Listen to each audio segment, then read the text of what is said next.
Welcome back. That was Neil Young, a song called The Restless Consumer. And this is chapter 20 of It's a Mistake. Pana stuffed his fear in a closet, wrists folding space. In no time, they entered skies over Las Vegas. At one time, they would have attracted a great deal of attention, but not today. Dark patches of cloudy shadows moved across brown, red, white, and green mountains. They stood as timeless sentinels guarding a nearly lifeless city, as if wedded until death. The eastern range was ironically called Frenchman's Mountain, though today's visitors had no way of knowing that, and wouldn't have cared if they had. It was late morning, Saturday, on September the 10th. They flew slowly until coming to a 10-story cerulean blue building with its roof crushed in and a lighthouse slab-shaped copper pole sticking out of the gaping ruin. A number of people carefully moved around what was left of the roof's surface. Pana was slightly reminded of Stella except for two large cranes trying to secure the object. A few black quadra-seat cruisers crowded around the hotel's entrance as if it were a craps table. Lynn shivered at the building's color. It was the exact shade as the river in her frightening dream. She felt nervous because of it and irritated at hearing the annoying song start playing in her head. Pana sat down alongside the black cruisers just as a weather report warned of gale-force winds blowing in around midnight. "Tom, can we not go here?" she asked timidly. "Why?" He turned to Lynn and narrowed his eyes in confusion. I just don't feel good about it." She knew he would reject fear over a dream. Tom's eyebrows relaxed and his mouth widened into a big, reassuring smile. "Don't worry, it'll be fine. I'll just ask a few questions and we'll be off. I'm probably wrong anyway." His smile settled into a determined grin, betraying disbelief of that thought. Lynn bit her lower lip and her antennae drooped. "Then let's just go back to France and confront Zachary." Tom tilted his head slightly sideways, questions forming behind his eyes, but his grin didn't falter. She looked like a kid in a teen slasher movie, terrified by noises on the door's other side but trying to suck it up. "What's got into you? Is it the concussion?" Tom suddenly remembered something the nurse had said and became concerned. "Are you getting headaches?" "No. You'll think I'm crazy if I tell you, so just trust me instead, would you? We should leave." Tom's reporter instincts held a fast war against his deep affection for her. The reporter won. If this accident had something to do with the council's plans, he had to know what it was. "Sorry, Lynn." He reached over and squeezed her leg. "This is where I've got to be. Are you coming?" She looked at him with wide, scared eyes, but nodded. "Mm-hmm. Then let's go, partner." Inside the casino, they found things seemed normal, except that nobody was around. From deep within the building came a sudden screech like a giant hawk warning them away, followed by the rumble of heavy equipment. They found a flight of stairs and headed up. The stairs ran out an open door marked roof. They would have known it was the roof anyway, because bunches of people with hard hats were working on its sunlit surface. A dark yellow beam of laser light, etched with the warning, "Caution, do not enter," stretched across the door threshold. Pana ignored the warning and walked through it. Lynn started to follow but stopped. Lynn realized she hadn't yet seen Tom do actual investigative journalism, and it suddenly seemed a good time to watch him work. Also, she couldn't help noticing one of the hard hat guys held a clipboard in one hand and a large white disposable cup with something written on the side of it in his other. Smiling, Pana walked up to this guy as if he had a right to be there and held out a hand. How's the job going?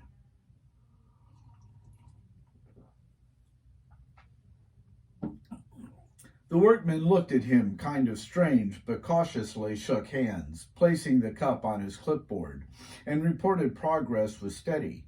Pana looked around as if surveying the site and mumbled about wind speeds being of major concern for the boss. Pana began walking toward the collapsed portion of roof as he spoke. From out of it, and towering above him, rose the circular copper base. The workman stopped him just before Pana could see down into the wreckage. Who did you say you are? Pana. I'm with the main office and checking for safety conditions. It's supposed to get pretty windy later. Pana gazed up at the sky as if feeling for wind, so that his rear eyes could look down into the gaping wound. He could see only exposed floors, rooms cruelly torn open to air and sun, along with a copper pole shaft. Only a few more steps and he'd be able to see all of it. You got a badge? A what? Pana's head shot down sharply so that his front eyes stared into this guy's hard brown orbs. His glare clearly indicated the workman was close to being out of line. Pana then roughly declared, "Of course I have a badge. It's right here." He began patting down pockets as if it should be in one of them. Well, it was right here. He rifled through various pockets while turning to scan the ground around him. Maybe it blew down there, he declared while moving forward. The clipboard guy was now getting extremely suspicious. From around the site, his crewmates began looking over to see what was happening. Their orders were to keep the site closed, and yet here was a new guy. Pana noticed them moving in for a closer look and began to plan a graceful exit strategy. Just then, Pana's foot hit something and he began stumbling backward. The clipboard guy realized how close to the wreckage Pana was getting and moved to stop his backward advance.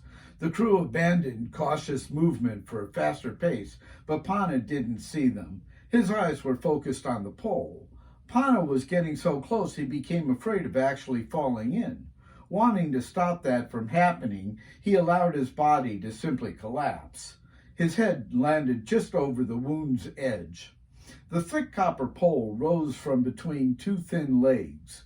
Pana had no clue how a long, thick, round pole might be used for changing vibration. His immediate impression was that this wasn't the Galactic Council's project after all. Lynn was right. They should have headed for the south of France. By now the crew had encircled him and saw him looking into the caldera. Let me help you, mate. The clipboard guy bent toward Pana, held out a hand, and tossed his head slightly to indicate up. Pana, surprised by his friendly offer to help, and having no other choice, reached up to grab the preferred hand. Bracing himself, the guy pulled Pana to his feet. Lynn, watching, almost screamed for him to look out, but something, possibly greater fear of also being nabbed, made her stop. Almost immediately, thick muscular arms wrapped around Pana from behind. Pana decided pretense no longer mattered and he should take control of the moment. What's going on here? What is that thing? What thing? What thing? Clipboard guy looked into the hole and back at Pana. I don't see anything. And who are you anyway? I told you, Pana. I'm with the safety board, I know. Only thing is we don't have a safety board. Now, one more time before we get rough. Who are you? Pana knew he was caught. Anything he said now would be considered a lie. The truth was far easier to remember, so that's what he went with. Okay, my name's Tambra Pana. I'm a reporter for GPS. He's lying, Dale, said the guy holding his arms. Pana frowned and shook his head as if confirming something. I know it, Frank, Dale angrily returned. He didn't like his name being used, so emphasized Frank's name specifically to get even. I'm not lying, Pana began. Shut up. You are too. Frank squeezed Pana harder, and he winced. What should we do with him? Dale turned only his head and body to look around. I don't know. There's no place up here. He put a hand over his chin and rubbed a finger absently across his cheek. I know. Let's get him into a room where we can talk with him. Dale grinned into Pana's face as he spoke the latter words. Sounds like a good idea. I'll take him. Dale narrowed his eyes and suspiciously tilted his head. That's good of you, Frank. That'll get you out of this heat, too, won't it? Frank started to protest, but Dale's expression clearly said not to. George, Dale yelled to a guy on his left side, give Frank your radio and find him some rope before he takes Mr. Pana away. George looked around and saw a coil of rope lying near the doorway. He jogged over to get it, and Frank shoved Pana into his wake. Pana ran the rope around Pana, tied it off, and handed the ends to Frank. Frank then shoved Pana forward toward the doorway. Tom grew nervous, but was somewhat relieved by Lynn's absence when he stepped through it. His relief was then quickly replaced by worry about where she'd gone. The partner stuff was complicated and emotionally exhausting. Lynn had seen the huge guy holding Tom start to push him toward the door and knew she had to hide. She removed her shoes and padded barefoot back down the metal stairs. Peeking into the third-floor corridor, she saw complete devastation on one side and a room's open door on the other. Somehow, that side had avoided collapsing. She headed for the open door. Lynn quickly got inside and carefully closed the door, wincing at its soft click, just before Pana emerged with Frank behind him. Frank turned the knob of Lynn's door but found it locked and moved Pana into the next room. He released Pana from the rope, pushed him down into the desk chair, and tied him to it. Pana got his first look at Frank and felt his stomach drop at how big the being was. He tried to look at the bright side by noticing the chair was quite nice. Soft and nicely padded armrests. The walls were not thick, so Lynn could hear Tom object. She also heard the loud smack of flesh on flesh. She bit her knuckles to keep from crying out for the man to stop. Lynn knew there was a possibility of saving Tom only if she remained free. 2 captives would likely only result in 2 bodies. After the first severe facial slap, Pana decided these guys weren't just workmen. They had to be working for some entity that wanted to keep what had crashed through the roof a secret. He had never heard of the council using such tactics, though. Sometimes a story got overlooked simply because the galaxy was so vast, but usually, when asked about a sensitive issue, the council rarely got nasty about it, certainly not like this. Planetary governments, private cartels, and individuals who have just screwed up were often secretive. All sometimes felt the need to step outside galactic law, usually for profit, advantage, or safety, or unpopularity of their goal, which resulted in fear of getting exposed. It wasn't so much the sneaking around that bothered them, so much as looking lazy, incompetent, or corrupt. Usually there was a good reason for those fears. Therefore, Pana suspected these people worked only for deviant metals and not the entire council. Even Deviant probably knew nothing about what these beings were now doing to him. If there was not authority controlling how far these beings went to cover up their mistake, then how far they'd go was anyone's guess. For this reason, Pana began to get very concerned and more than a bit desperate. While Frank used the waste room, Pana pulled off at his restraints, but they gave no sign of coming loose. He wanted to try smashing the elegantly crafted wooden chair against the wall, but knew doing so would make Frank come rushing back, possibly with his pants still down, and Pana didn't want to risk seeing that. Pana heard Frank finishing up and knew he had no choice but to sit and see where this went. He hoped Lynn was safe. Frank returned, released Pana from the chair, but tied him back up and carried him back into the waste room. The smell made Pana wince. What did they feed these beings? He then tilted Pana's head back over the tub and spent 2 hours shoving a rag into Pana's mouth while pouring water on his face. At first it was okay because the water overpowered the smell, but very soon it got excruciating and morbid. Between sensations of drowning, Pana was asked questions about who sent him, what his mission was, and how he had found them. Pana tried several times to answer these questions, but Frank didn't believe any of his explanations. Pana even tried making up some stuff, but those too met with disbelief. Several times Dale's voice from the radio asked Frank how things were going. Pana got a break while Frank replied, "Just fine, sir." Though respectful, Pana detected an element of resentment. An unexpected knock on the front door startled them both, and Frank left the room to answer it. Pana was still tied up, so he couldn't take advantage of the escape moment. Frank returned in less than a minute anyway, with Dale in tow. Frank, you were supposed to just interrogate him. Hasn't the agency told you before that we don't torture?" Dale winked, and Frank lost the guilty expression for a more cheerful one. "What? This isn't torture, is it?" Possibly, but what's done is done. I called the agency and found that I was right. We don't have a safety board, so this is your last chance to tell us what's going on, pal."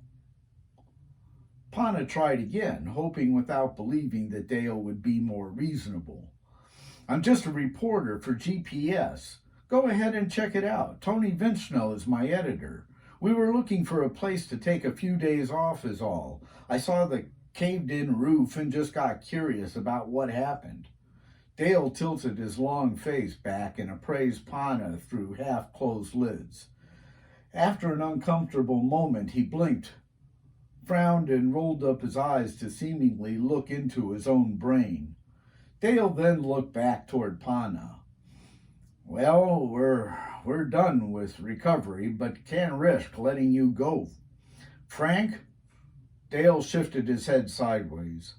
"Blindfold him and put him in our vehicle. We'll take him to the vortex area with us." Frank nodded a yes, sir. Dale stared at him another moment before seeming to decide Frank could be trusted.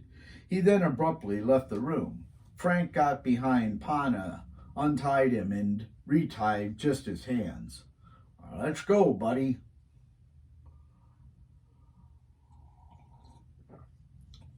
"Let's go, buddy." Pana had a sudden hope of getting Frank to defect. "Why do you take that treatment from him, Frank? It's pretty clear he doesn't like you." "So what? Everyone can't like you. But he's the boss and I'm not." Frank shoved Pana toward the door. "But you could be the boss, Frank. Let me go and we'll make Dale look bad. Get him in trouble. Then things will change." "Yeah, right." He pushed Pana into the hall and past Lynn's door. When they passed, she risked cracking the door open and quietly peering out.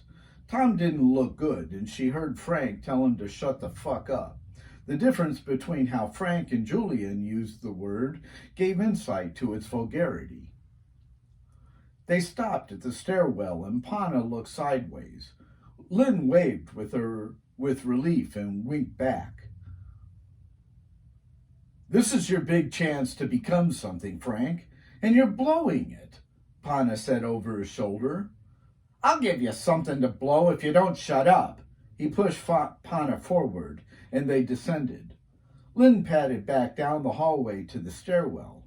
She started to go down after them, but stopped. Remembering the black cruisers below made her think otherwise. Maybe the roof was better.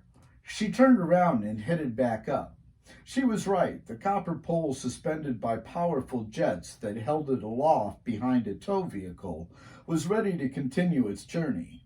They were turned away from her, and Lynn took advantage of the moment. She ran to the passenger side of a vehicle that had installed the levitation jets. Storage compartments lined the vehicle's sides like saddlebags, and she slipped inside a freshly emptied one. It was just large enough to stretch out in. How she got so lucky, Lynn couldn't say, but accepted it with gratitude. Now she could only hope it would go to the same place Tom did.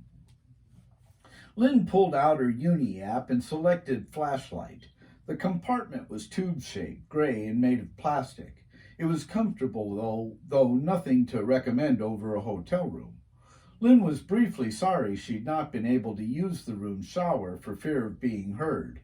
Just before turning out the light, she noticed some small red printing by her head. This vehicle, property of CIA.